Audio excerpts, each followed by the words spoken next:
we was always treated as second-class citizens by the way Little Baker. She told me that they had to sit in the back and black people were not allowed to sit at the soda fountain. Look where we began and look where we are now.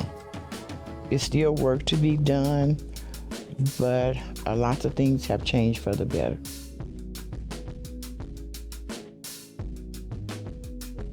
Thank you for joining us for our Black History Month special. I'm Sharday LeRae. And I'm Jarrell Baker. We're telling stories of our history and how they unite us today.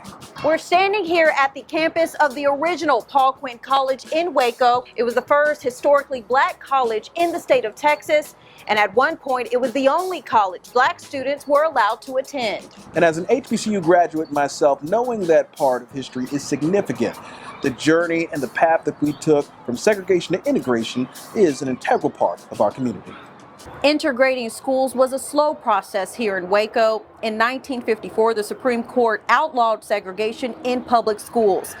But it wasn't until the early 70s that schools in Central Texas fully integrated. And one of those schools was A.J. Moore High School. Now, it was the first all-black high school here in Waco following the Civil War, and was also named after a professor here at Paul Quinn. Now, that school shut down in 1971 due to segregation. I spoke with some of the graduates of that school, talking about how they want to keep their legacy alive for generations to come. You wouldn't want to miss school because you can have so much fun in school, than being at home. You could be sick. I'm going to school. Timeless photos and precious memories. This is me when we was doing homecoming week. Yeah. Not much is left to remember Waco's first black high school following the Civil War. It was amazing to be a part of that and knowing that I was there.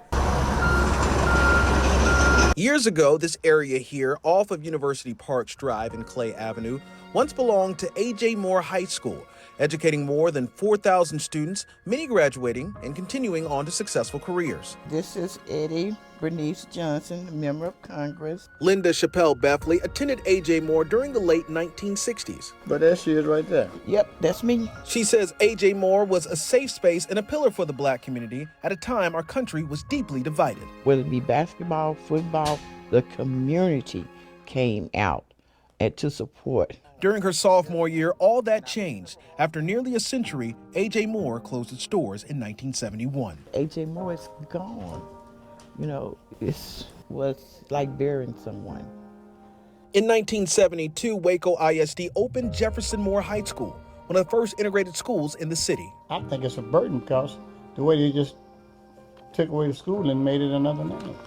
Linda and her Jefferson Moore classmate, Daryl Cobb, says it felt like they were forced into situations no one wanted. Started out real ugly. Yeah, it did. We're talking about fights. We don't want you at our school. Go back to your school. But the class of 74 graduates says the tensions only lasted for a semester. We started talking to one another, and that made the difference. We didn't have our parents or the principals. We built those relationships with each other.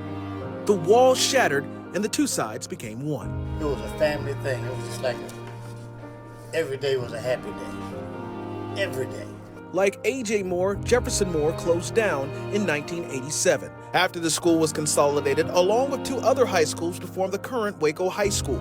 The two alums say that even though their beloved school is no more, its legacy will never be forgotten. It's still work to be done, but a lot of things have changed for the better. Thank you, Jarrell. Well, other area black students also attended G.W. Carver High School before integration. And although we're standing in front of the new middle school today, this building was built off culture and community pride, pillars that the alumni say they cherish today. Flipping through yearbooks never gets old for this group of G.W. Carver graduates. Black and white photos telling a story of a time much different from today. There's a lot of people didn't know that Carver was a high school. Carver was the hub of East Waco. The more people came, the better we got, and we just kind of loved the experience. All of our teachers tried to make sure that they prepared us for the future because they knew the integration was coming. And eventually it did. In 1970, the doors at G.W. Carver High School closed. Television, newspaper said that Carver would be shut down. We would be bused to La Vega High School. It was very crushing to our class because we had been together 11 years. But students, not the only ones impacted. The principal called me in, and I thought it was in August, so I thought we were getting ready to start school here at Carver. And he said, no, La Vega has decided to integrate. Since you were the last one hired, you will go to a white school, like elementary school. I went home and cried because I've never been around that many white people. Most of the graduates I spoke to graduated before integration, but their lives were still impacted in some way. Big auditorium, everybody was just spilling their guts. Delano Naylor was a part of the last official class to graduate Carver High School before it closed. But leading up to his senior year, he participated in integrated focus groups at Baylor University. Most of the black kids said, I could take you home and meet my family. There were no white kids said that we could go to their house. Zero. Dozens of yearbooks later, this group hopes that all of Carver's history will never be forgotten. I'm glad to say that I was there when Mr. Lee came and got the band together, when Miss Doris Day came and she got the choir together. We excelled at everything. I mean, this is bragging, but it's still fact. Well, after G.W. Carver High School closed its doors, it was later reclaimed before a fire damaged the building in 2021. And now students know it today as G.W. Carver Middle School. And Charter, you know, a very notable Carver High School alumni, former NFL linebacker Rodrigo Barnes. Now, Shaji Adam has more on his story and his impact on and off the field. I'm Shaji Adam reporting in Waco, and on these grounds, Rodrigo Barnes started his legendary football career. Barnes did pass away last year, and during that time, I was able to speak to family members and friends that will carry on his legacy.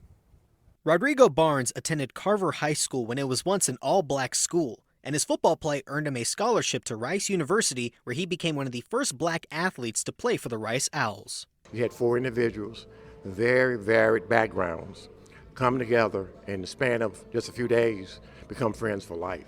And to me, in and of itself is what it's all about. You know, whenever I get through talking to Roy, we'd sign off, love you, man, and meant it, and didn't care who heard it. So that's what I'm going to miss. I have nobody to talk to about that now. Barnes' talent got him to the NFL, where he was drafted by the Cowboys and was a Super Bowl champion with the Raiders in 1977. But at the end of the day, there was more to Barnes than the gridiron. Some of the stuff I read about him, I can't believe it. When I hear stories from Drew Pearson, when I hear stories from some of the fellow, the Rice 4, the first that integrated Rice, I can't believe that was my dad.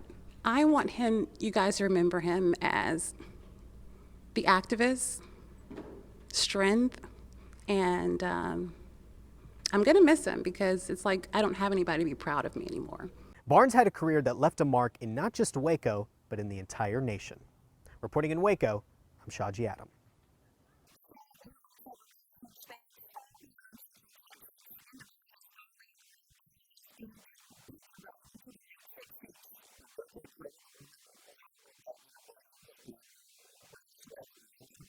Rockdale ISD is honoring one woman who helped integrate schools.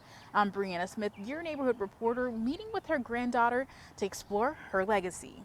Tamara Powell's grandmother was more than just a beloved family member. Susie Sampson Piper was a key figure in integrating Rockdale schools, and now she's getting the recognition Powell says is long overdue. Sampson Piper was born in Rockdale in 1921 and attended Aycock High School, the city's only black school. After graduating from college, she came back to teach, eventually becoming principal.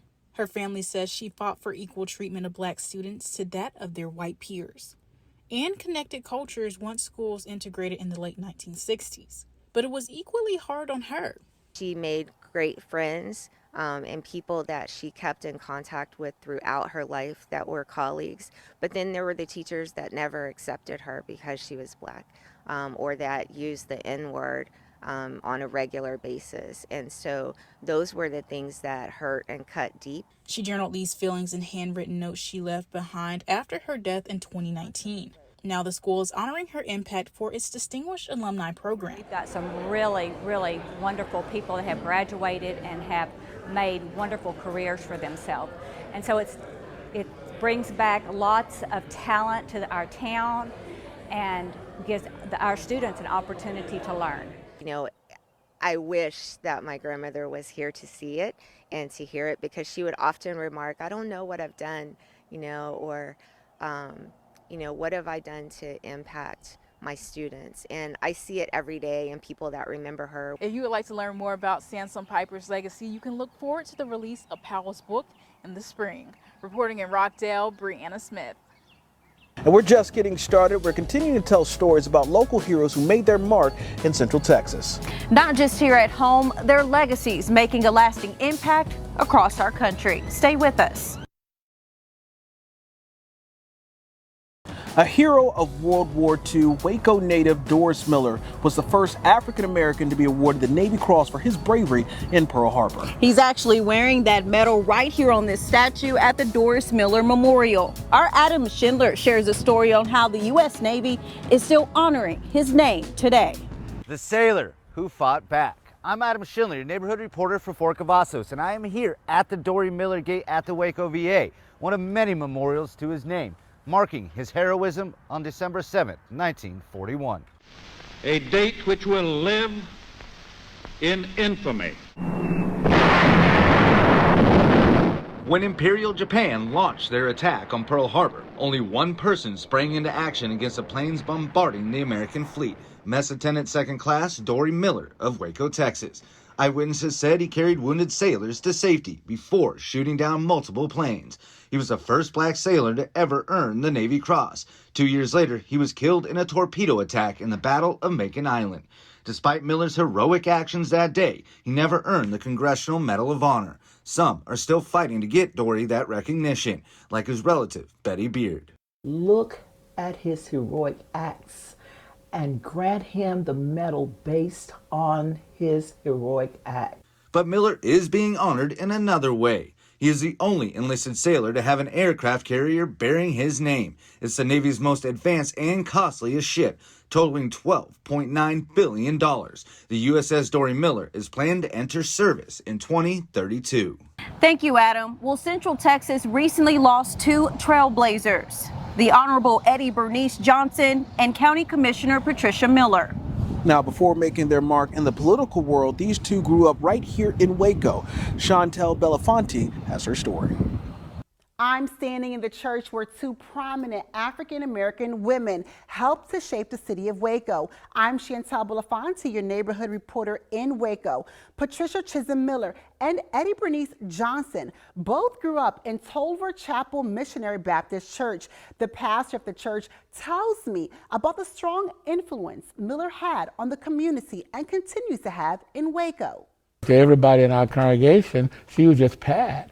They all refer to her as Pat. The pastor of Tolver Chapel Missionary Baptist Church says former McLennan County Commissioner Patricia Chisholm Miller was a force of light inside and outside of church. She did not carry an air when she was with church or even in community with persons. She was just who she was, but yet she was still, as commissioner, who she was, but yet she was still Pat.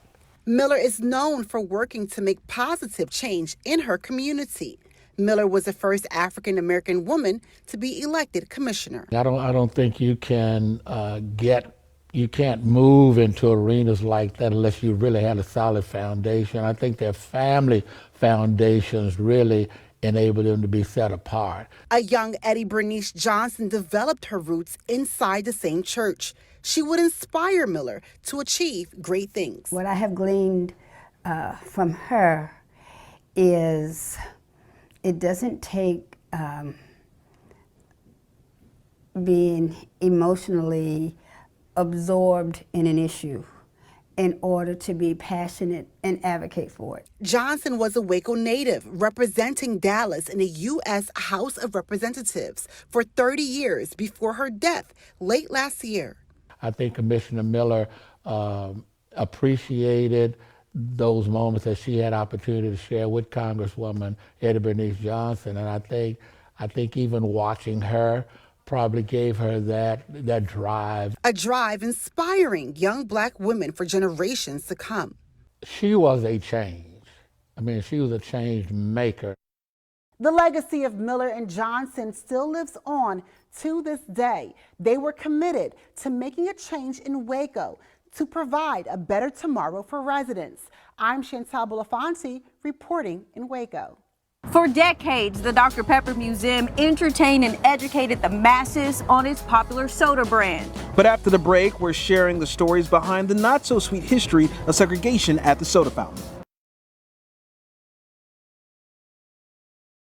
We're standing here at Bridge Street in Waco, where this was a gathering spot for Black professionals in the civil rights era. It also served as a hub for Black-owned businesses. And beyond Bridge Street, there are many places where African Americans were not welcome and faced extreme discrimination, including one place, Waco's very own Dr. Pepper Factory. Our Lauren Adams shares the story. The Dr. Pepper Museum is not shying away from those stories of discrimination. In fact, they're honoring those tales with an exhibit here at the museum. I had the chance to talk to the curator of that exhibit and a man whose mother experienced that discrimination.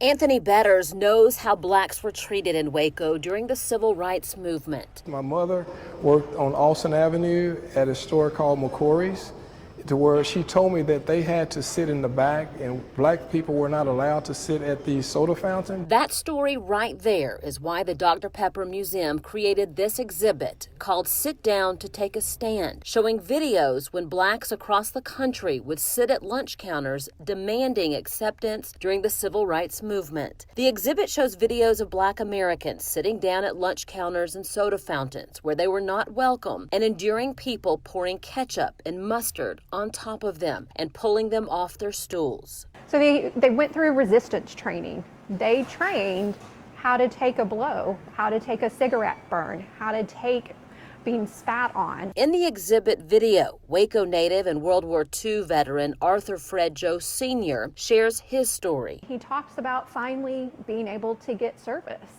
one day and what that was like. This exhibit isn't the only piece of Black history in the museum. They also honor a man by the name of Ellis Booker, the first Black man to work for Dr. Pepper, an employee for more than 50 years. I remember when the KKK. A cutout of him tells a story of the KKK demanding Booker be fired or face retaliation. And he endured a lot and he persevered through a lot of different difficulties that's even unimaginable even to talk about. As for the exhibit, it has done what they had hoped, created a lot of conversation around Black history. And the soda fountain was themed 1950s, but they have since changed that to 1960s to be more inclusive.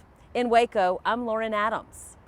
Coming up, uncovering the untold history at Baylor. We hear from students as the university breaks ground on a memorial to enslaved people. You know, I've met students that have left because they didn't feel like they were represented on campus. Although Baylor University helped spearhead desegregation here in Waco, they didn't start admitting Black undergrads until 1964. And today they're acknowledging the enslaved people who helped lay the foundation for the school. Our Dominique Lay has that story. Honoring the untold stories. I'm Dominique Lay, your neighborhood reporter in Waco. I'm at Baylor, where university leaders and students came together for a groundbreaking of a monument representing the unknown enslaved gaps in Baylor's history. Knowing that Baylor was built, you know, with the hard work of slaves, it's definitely sometimes a little bit harder to come here knowing that. For 117 years, Baylor University denied access to Black students. It wasn't until the 1960s when that started to change, and now Baylor University leaders are acknowledging the school's history. Their investment in the founding of this university has provided infrastructure and provided resources that allow us to be where we are here today. the roles of slaves who helped build and create years of wealth for the school. But we recognized that we had not done a good job of telling the complete story of who was involved in the founding, about their role in chattel slavery. To honor those unknown enslaved people, ground was broken for a memorial that will lie in the middle of campus at Founders Mall.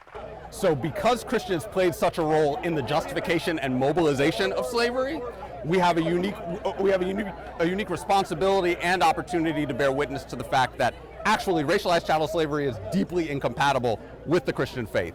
With leaders digging into Baylor's history, they're taking the next step to just show that, hey, we know this happened. We don't want to ignore it, and we want to, in some ways apologize that happened, but also encourage that this can still be a home for you despite what happened in the past. They realize the only way forward is acknowledging the past. Hey, these are the things that we never want to be involved in ever again. Here are the ways that we can build now to make sure that that doesn't happen. Back in 2020, Baylor students protested and demanded that the school remove statues and landmarks with connections to slavery. Baylor promised to look into the issue. Then in 2021, a study commissioned by the school recommended changing buildings and statues that honor slave owners. But it gave a pass to one of the school's founders, Robert E.B. Baylor. In 2022, the Board of Regents approved a plan to change the name of the quad and move the statue of another founder, Rufus Burleson. But the Robert Baylor statue stayed in place. They also promised to add elements to provide a better representation of Baylor's history, like the monument to the unknown enslaved. Students I spoke with tell me they wish they had a class here teaching them more about Baylor's Black history. The monument is set for ribbon cutting summer 2025. Your neighborhood reporter in Waco, I'm Dominique Lay.